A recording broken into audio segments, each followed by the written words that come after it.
Berdasarkan firman Allah dalam surat An-Nisa ayat 59. Wallahu subhanahu wa ta'ala qala ya ayyuhalladzina amanu atti'ullaha wa atti'ur rasul wa ulil amri minkum fa in tanaza'tum fi syai'in farudduhu ilallahi war rasul. Dalam ayat ini Allah menyatakan orang-orang yang beriman ati Allah, taatilah Allah. Nah, ulama Ahlus Sunnah sepakat mentaati Allah berarti mentaati firman-Nya, hukumnya, aturannya, ajarannya yang tertuang di dalam Al-Quran. Maka itu Ahlus Sunnah wal Jamaah sepakat. Berdasarkan ayat ini, sumber hukum Islam yang pertama adalah Al-Quran. Berarti ini merupakan ciri Ahlus Sunnah yang ketiga. Tadi dua sudah, rukun Islam dan rukun iman. Nah, kemudian dalam ayat ini wa ati'ur rasul, dan taatilah Rasulullah sallallahu alaihi wasallam. Mentaati Rasulullah berarti kita mengikuti, yaitu ucapannya, perbuatannya, tindakannya, keputusannya, ajarannya, tuntunannya, yang semua tertuang di dalam hadis, di dalam as-sunnah.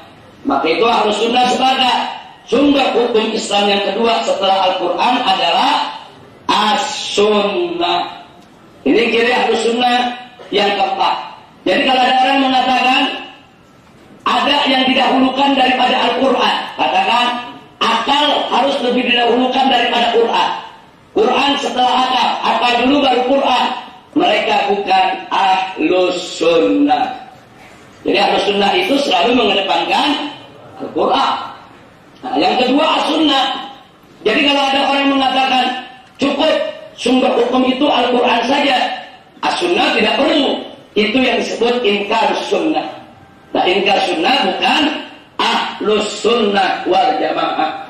Pokoknya begitu dia tolak as-sunnah sebagai sumber hukum, dia bukan Ahlus Sunnah wal Jamaah. Namanya saja Ahlus Sunnah. Dari namanya saja Ahlus Sunnah berarti berpegang teguh kepada as-sunnah. Nah, kemudian wa ulil amri minkum, kita diminta untuk mentaati ulil amri. Kebanyakan tafsir mengartikan ulil amri adalah ulama, bukan umarok. Umarok baru belakangan aja. Kebanyakan tafsir mengartikan ulil amri adalah ulama. Tapi ada sebagian tafsir mengartikan ulil amri adalah umarah.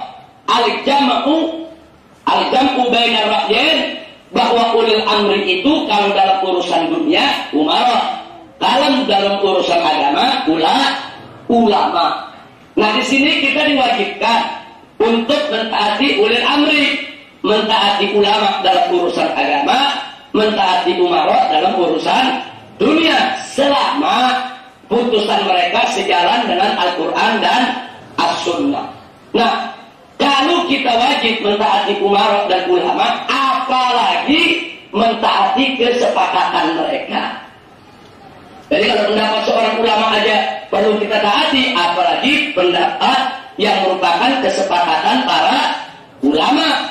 Itulah karenanya melalui ayat ini akhirnya Ahlus Sunnah sepakat bahwa sumber hukum yang ketiga adalah al-ijma'. Jadi kalau ada mazhab yang menolak ijma' sebagai sumber hukum, dia bukan Ahlus Sunnah. Jadi Ahlus Sunnah itu nggak menolak al-ijma'. Semua mazhab apapun dalam Ahlus Sunnah menerima ijma' sebagai sumber hukum setelah Al-Quran dan As-Sunnah. Kemudian yang keempat, ini barusan ciri Ahlus Sunnah yang kelima, harus ditotal dari yang awal tadi. Sekarang yang keempat, kita lihat lagi ke firman Allah di atas. Fa in tanaza'tum fi syai'in, kalau kamu berselisih dalam satu perkara, farudduhu ilallahi wa rasul, maka kembalikan kepada Allah dan Rasul.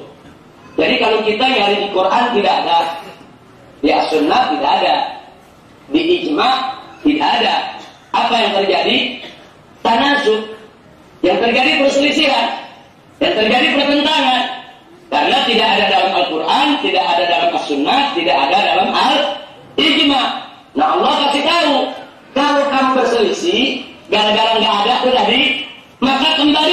kepada Allah dan Rasul. Maksudnya kembalikan kepada Al-Quran dan As-Sunnah. Nah ini maksudnya apa? Kita cari nih dalam Al-Quran. Kita buka Quran. Enggak ada. Kita buka hadis. Enggak ketemu. Kita lihat di ijma. Enggak ada juga. Kita ribut.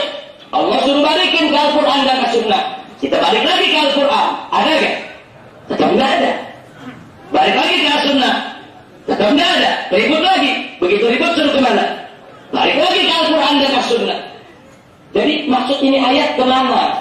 Mustahil Allah memerintahkan hambanya dengan suatu perintah yang main-main. Mustahil Allah memerintahkan hambanya dengan suatu perintah saudara yang sia-sia. Itu namanya sia-sia tadi. Kita dari Quran nggak ada, Sunnah nggak ada, ribut. Suruh balik lagi ke Quran dan Sunnah. Cari lagi nggak ada, ribut lagi. Suruh balik lagi. Ini main-main atau gimana? Apa mungkin Allah memerintahkan kita yang sia-sia? Apa mungkin Allah memerintahkan kita sesuatu yang main-main? Tidak, sudah. Nah, disinilah kalau kita cari di Quran tidak ada, di As-Sunnah tidak ada, di Ijma tidak ada, kita berselisih. Suruh balik lagi ke Quran. Maksudnya cari yang mirip, cari yang mirip, cari yang serupa. Contoh, kita mau bicara narkoba, atau kita bicara hutang, atau ganja, atau heroin. Kita cari di Quran, ada nggak? Nggak ada. Cari di As-Sunnah, nggak ada. Cari di ijma ulama salaf, nggak ada. Begitu nggak ada kita ribut. Ini jadi bagaimana hukumnya nih? Nah, begitu kita ribut, disuruh balik lagi ke Quran dan Sunnah cari. Ada nggak? Nggak ada. Bulak balik 1000 kali tetap nggak ada. Makanya kalau sudah lihat Quran tidak ada, As-Sunnah tidak ada, Al-Ijma tidak ada, kita ribut, balikin lagi ke Al-Quran, cari yang serupa. Begitu cari yang serupa, ketemu khamr. Di dalam Al-Quran ada. Khamr itu haram karena memabukkan. Dalam hadis juga ada. Saudara, tegas Nabi mengatakan bahwa kullu muskirin khamrun wa kullu khamrin haramun. Ketemu. Ini ada khamr di dalam Quran. Apa kemiripannya dengan narkoba, heroin, morfin, ganja? Ada kemiripan nggak? Ada. Dalam apa miripnya? Menghilangkan akal, memabukkan. Kita lihat itu khamr haram karena apa? Karena merusak akal, karena menghilangkan akal, karena memabukkan. Narkoba, ganja, heroin, ini juga menghilangkan akal, ini juga memabukkan. Kalau begitu, ganja, heroin, morfin, hukumnya haram. Bagaimana haram? Dikiaskan, disamakan hukumnya dengan apa yang sudah ada dalam Al-Quran dan hadis. Itulah yang disebut al-qiyas. Nah, jadi Ahlus Sunnah wal Jamaah semua sepakat al-qiyas itu sumber hukum. Maksudnya al-qiyas menyamakan hukum yang belum ada dalam Al-Quran dengan hukum yang sudah ada di dalam Al-Quran atau As-Sunnah, karena ada persamaan illah. Illah itu sebab lahirnya suatu hukum. Kenapa minuman keras itu haram? Karena memabukkan. Itu disebut illah. Illah. Nah, jadi kalau illahnya sama, hukumnya juga disamakan. Sekali lagi, apa itu qiyas? Menyamakan hukum dari suatu masalah baru yang belum ada dalam Al-Quran dan As-Sunnah dengan hukum yang sudah ada dalam Al-Quran dan As-Sunnah karena ada persamaan illah. Itu disebut al-qiyas. Berarti al-qiyas larinya tetap kepada Al-Quran dan As-Sunnah. Inilah ciri Ahlus Sunnah wal Jamaah.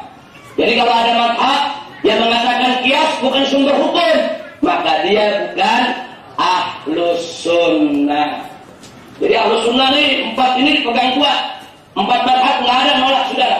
Mazhab Hanafi, Maliki, Syafi'i, Hambali, ini menjadikan Al-Quran, As-Sunnah, Al-Ijma, Al-Qiyas sebagai sumber hukum. Makanya kadang-kadang maaf, istiarat sebentar. Saya kaget ayat Al-Quran yang kita tulis ini dijadikan dalil oleh kelompok anti madhab. Jadi mereka bilang apa? Allah berfirman, fa in tanaza'tum fi syai'in farudduhu ila Allah wa Rasul. Mengapain kita bermadhab? Ada madhab ini, ada madhab itu, akhirnya ribut. Kalau Allah udah kasih tahu, kalau ribut balik ke Al-Quran dan As-Sunnah. Enggak usah ke madhab. Ini ayat bukan ayat anti madhab, saudara. Ini salah menggunakan. Coba Anda perhatikan di tengah-tengah masyarakat kita, ada yang suka bicara begitu? Kita jangan bermadhab-madhab. Madhab itu memecah belah umat. Kenapa kita beda-beda pendapat? Kan Allah sudah kasih tahu, fa in tanaza'tum fi syai'in farudduhu ila Allah wa Rasul. Kalau kamu ini berselisih tentang suatu perkara, balikin ke Allah dan Rasul, balikin ke Quran dan Sunnah. Kalau madhab ini berselisih, kita balikin ke Al-Quran Sunnah. Enggak usah bermadhab, cukup kita berpegang kepada Al-Quran dan Sunnah saja. Saudara, ini salah menggunakan dalil. Ini ayat bukan ayat anti madhab. Ini ayat baca dari awalnya.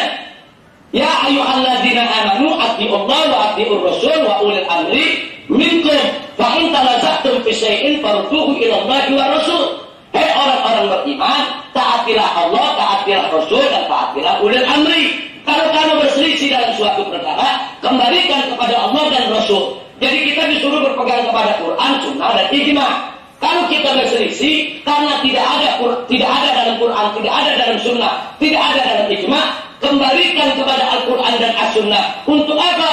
Mencari masalah yang serupa, yang mirip, walaupun tidak sama, sehingga kita mudah untuk menggali hukumnya. Jadi ini ayat merupakan dalil bahwa umat Islam wajib berpegang kepada Al-Quran, As-Sunnah, Al-Ijma, Al-Qiyas.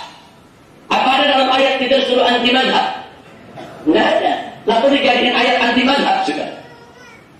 Nah, ini tolong jangan menyalahgunakan ayat ya Allah. Jangan menyalahgunakan ayat. Ayat ini dibahas dengan panjang lebar dalam semua kitab usul fikih sudah. Kalau kita belajar usul fikih, ayat ini dibahas dengan panjang lebar pada saat membahas soal Al-Quran, As-Sunnah, Al-Ijma dan Al-Qiyas.